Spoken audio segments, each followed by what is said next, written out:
There is a ruggedized form of ministry that closely follows in the footsteps of Jesus. It operates in a way that is both informed by and stems from the parable of the sower. It serves to soften any compacted soil, and it labors to break up any rocky soil that might prevent seedlings from gaining a foothold. It engages in this necessary soil conditioning so that each individual seed, packed with all the potential God saw fit to include, can be planted at the proper depth and at the proper time. Let's revisit this particular teaching, how the lessons gracefully transcend time, and how they inform our respective ministries going forward. Jesus put it this way: a sower went forth to sow. As he sowed, some seed fell by the wayside, to be trampled underfoot and consumed by birds. Other seed fell upon the rocky places, where there was little soil. It sprang up quickly, because there was no depth to the soil. As soon as it was warmed by the sun, it withered, because it had no root as a means to secure moisture. Other seed fell among the thorns, and as the thorns grew up, it was choked, so that it yielded no grain.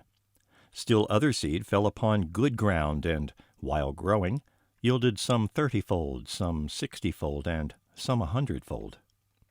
The kingdom of heaven is also like a man who cast good seed upon the earth. And while he slept by night, and went about his business during the day, the seed sprang up and grew. Although the sower didn't know just how it came about, the plant came to fruit.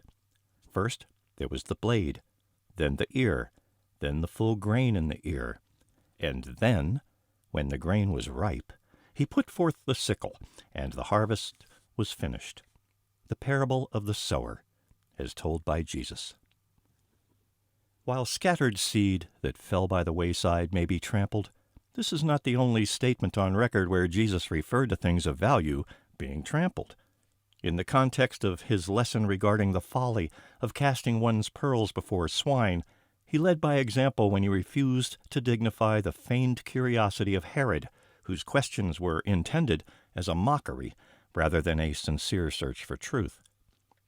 The gospel is not to be thrust upon those who despise it.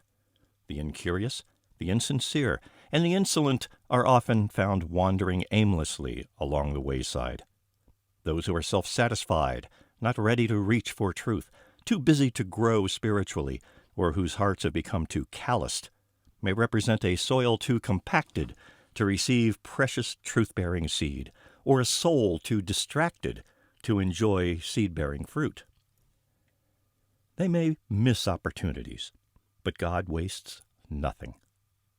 If we are somehow reluctant to consume that which truly nourishes, the sparrows are not.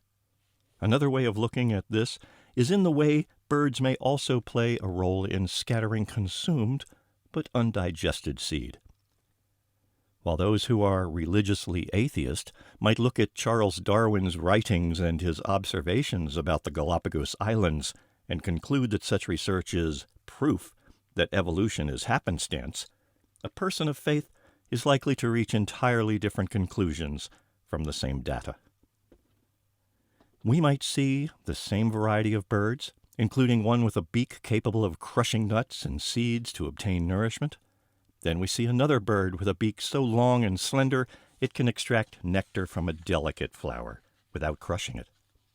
While the atheist would look upon this microcosm as random chance, involving a collection of disparate elements, the believer beholds such beauty as yet another inspiring example of God's handiwork. Such an ingenious system of specialized and precisely targeted distribution for an island's limited food supply is evidence of mind. The atheist sees the universe as the juxtaposition of random, fortuitous events, where somehow magic matter organized through mindless causation.